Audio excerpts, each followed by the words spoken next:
disaster, but you know, after disaster, they bring a lot of work and money for us to truck drivers. So, you know, we can, a lot of our trucking companies, our own operators, we're going to be hauling a lot of stuff on this engine and all that. So, I mean, you know, even with the disaster Katrina, I mean, hauling that water, I know a lot of guys are making it and all they were doing it. They were, you know, those guys,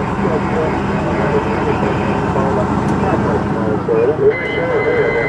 All this truck down the road, so we can move in things and soon start picking up around the water. That's what I said.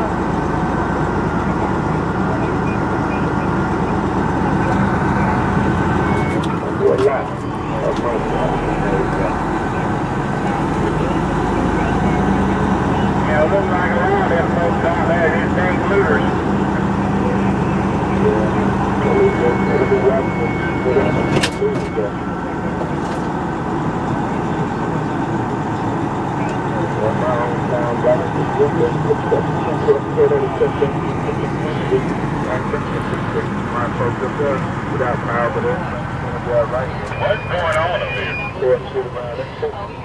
I got a cop up here directing traffic. Oh,